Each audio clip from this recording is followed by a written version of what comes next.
Art of education में आपका स्वागत है। 1 अगस्त 2024 में आपातकालीन प्रबंधन के क्षेत्र में सहयोग पर संयुक्त रूसी भारतीय आयोग की दूसरी बैठक कहाँ आयोजित की गई थी? A. New Delhi, B. Moscow, C. Bangalore, D. Sochi. Answer B. Moscow.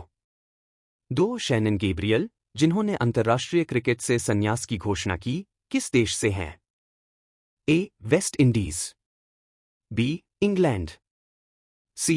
Australia, D. New Zealand. Answer A. West Indies. 3 अगस्त 2024 में भारतीय स्टेट बैंक (एसबीआई) के 27वें अध्यक्ष कौन बने? ए. दिनेश खारा, बी. जॉन मथाई, सी.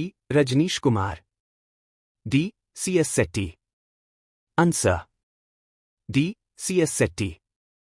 29 अगस्त को मनाया जाने वाला राष्ट्रीय खेल दिवस 2012 में किस महान भारतीय खिलाड़ी के सम्मान में स्थापित किया गया था? A. Milkha Singh, B. Sachin Tendulkar, C. P T. Usha, D. Major Dhyanchand.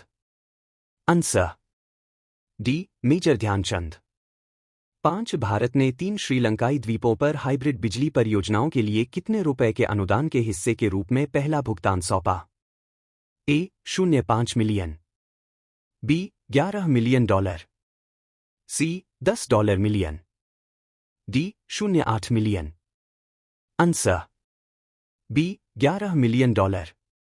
6. Vice admiral Vineet McCarthy के बाद भारतीय नौसेना अकादमी एजिमाला के कमांडेंट के रूप में किसने कार्यभार संभाला? A. Vice admiral R Hari Kumar, B. Vice admiral Karambir Singh, C. Vice admiral C R. Praveen Nair, D. Vice admiral Ashok Kumar. Answer C. Vice admiral C R. Praveen Nair.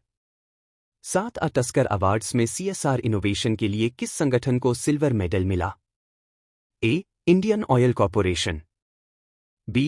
NTPC Kanti, C. Reliance Industries, D. Tata Power. Answer B. NTPC Kanti. 8. किस टीम ने फाइनल में नेपाल को 4-1 से हराकर एसएएफएफ U20 चैंपियनशिप जीती? A. Bangladesh, B. Bharat, C. Sri Lanka, D. Maldives. Answer A. Bangladesh. 9. केंद्रीय मंत्रिमंडल ने पूर्वोत्तर राज्यों को जल विद्युत क्षमता विकसित करने के लिए कितनी इक्विटी सहायता को मंजूरी दी? ए. 2,578 करोड़ रुपए, बी. 3,153 करोड़ रुपए, सी. 4,136 करोड़ रुपए, डी. 5,647 करोड़ रुपए।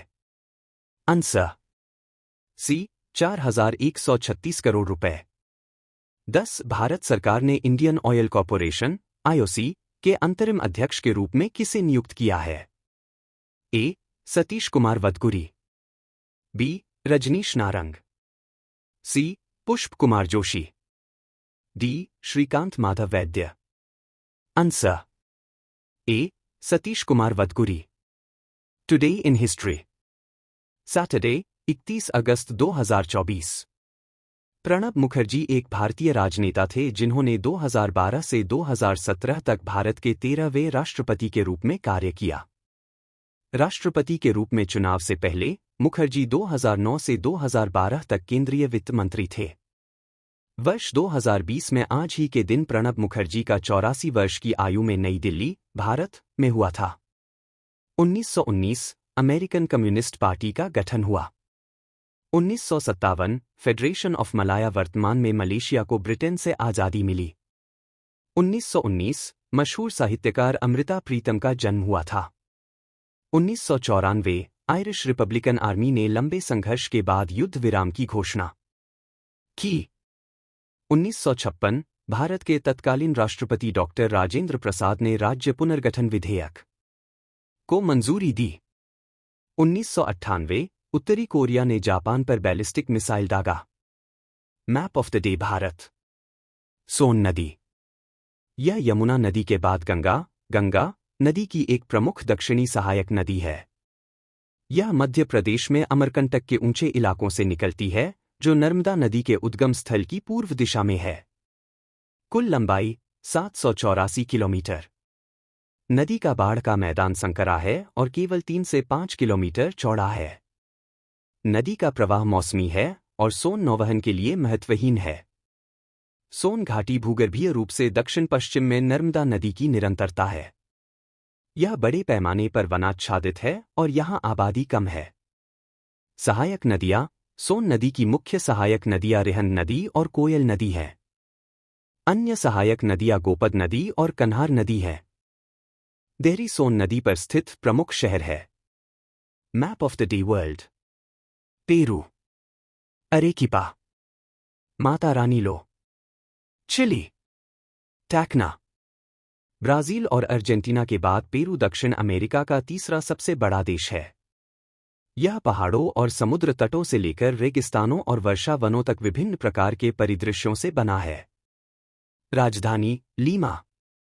दुनिया का सबसे बड़ा वर्षा वन अमेजन पेरू के लगभग आधे हिस्से को कवर करता है।